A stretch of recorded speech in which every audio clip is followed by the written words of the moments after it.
Hey, what's up, everybody? True Boxing here. Thank you for coming back to get hit with the truth. So today, we are doing the Champions Report on the WBA, the World Boxing Association, the oldest of all the 4 world titles. We're going to talk about all champions and title belts from 122 pounds all the way to heavyweight, including any regular titles in those 12 divisions. Before we get into that, if you guys could smash the like button, leave a comment, subscribe to the channel, I really would appreciate any and all support as I try to grow my channel.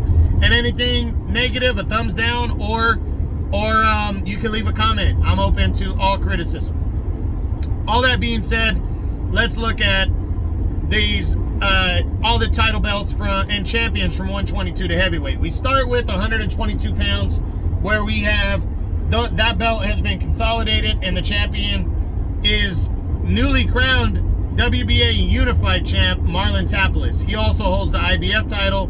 He pulled off a big upset in April, defeating Marajan Akhmadaliev, or MJ, by a 12-round split decision to capture both belts.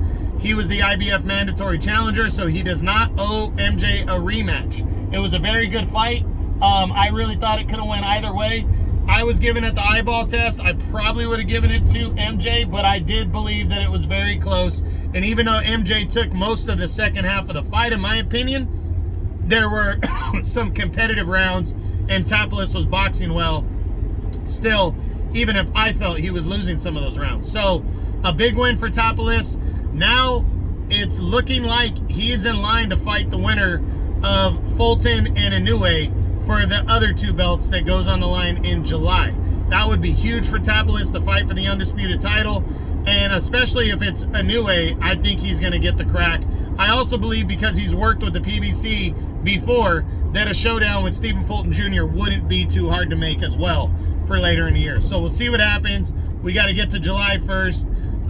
Maybe there'll be some more serious talks by the end of June on the next Champions Report to give you some kind of indication if he is fighting the winner next. 126 featherweight.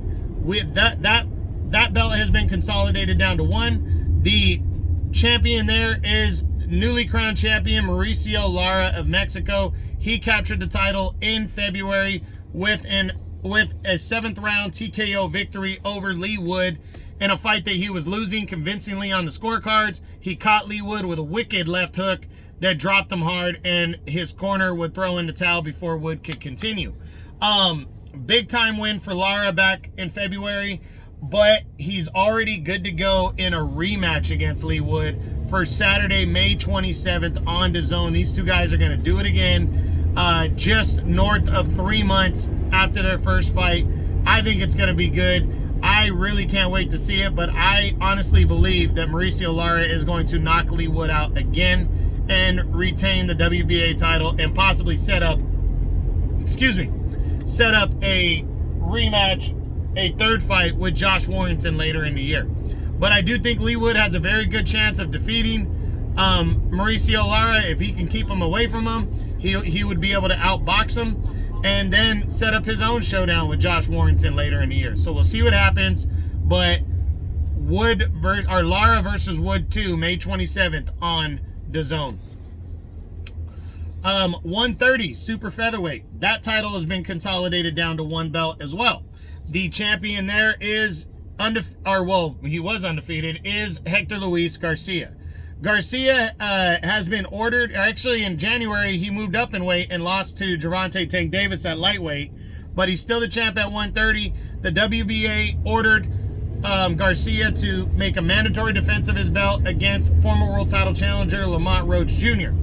I think that's what he's going to do next in order to hold on to his championship. Not sure when that fight's going to happen. I have heard nothing else other than the order between the 2 sides. So hopefully we hear something by the next Champions Report on if and when this fight takes place. 135 lightweight. We still have a super champion and a regular champion here. The super champion is the undefeated and undisputed champion Devin Haney, and the regular champion is the undefeated Gervonta Tank Davis. Now, Haney is good to go for Saturday, May 20th on ESPN pay-per-view, where he will defend his undisputed crown against former 3-division world champion Vasily Lomachenko. Big time fight right there. Can't wait to see it. I think it's going to be great between those two for lightweight supremacy. I'm actually picking Lomachenko to win the fight, even though Haney looks like a slight favorite. I think it's a 50-50 type fight, but I really think Lomachenko has all the tools that can give Haney trouble and beat him, but we'll see. Now, the regular champion is Gervonta Davis. He defended the belt back in January and defeated Hector Luis Garcia, as I mentioned a little while ago. Tank just moved to 136 for a catchweight showdown with Ryan Garcia. Big mega fight. He defeated him by knockout in the 7th round on a body shot, and it remains undefeated. Tank likely moving back to lightweight. Now, there's been no announcement or indication of what he's going to do next, whether he's going to fight the winner of Haney and Lomachenko. The WBA could order that if they wanted to, and those two sides would get together. But Tank has to want that fight, first and foremost. He really does. He has to want to fight the winner, and if he does, then I think the WBA will order it. If not, the WBA is probably going to do whatever Tank wants to do. They're not going to force him into a fight that he doesn't want right now. I do believe if it's Lomachenko, he'd want the fight a little bit more and might make it happen, but they are with rival promoters, and if Lomachenko is holding all 4 major titles and Davis is the bigger name, the two sides might clash to try to get control of the rights of the fight, which is why it should go to a purse bid and be ordered. But I'm not sure either side is going to want that, because the other side could then outbid each other for the fight, which is fair, but neither side will go for that, in my opinion. But a fight with Devin Haney would be more likely to be able to make, because Haney is done with his rival, with his 3-fight contract under Top Rank after the Lomachenko fight.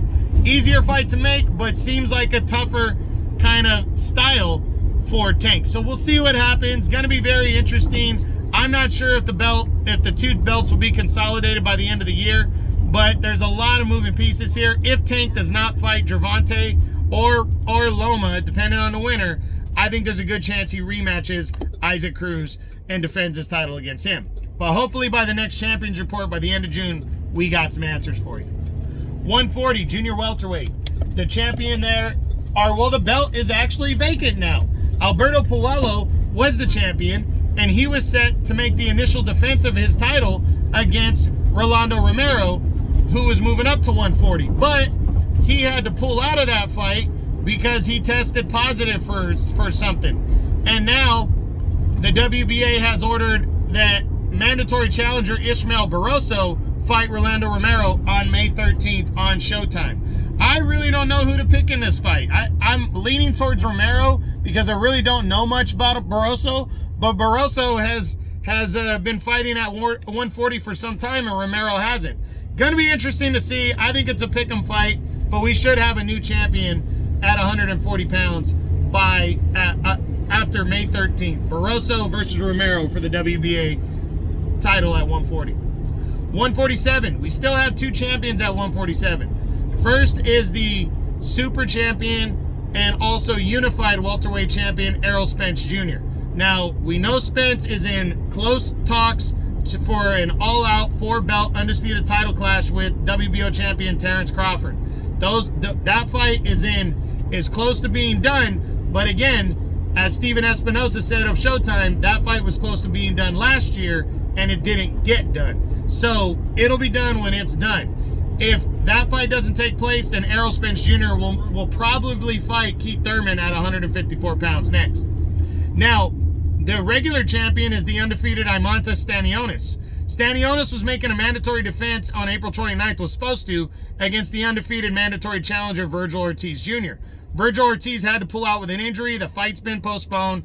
I'm hoping by the next Champions Report, we know about that belt and if it's going to be decided upon.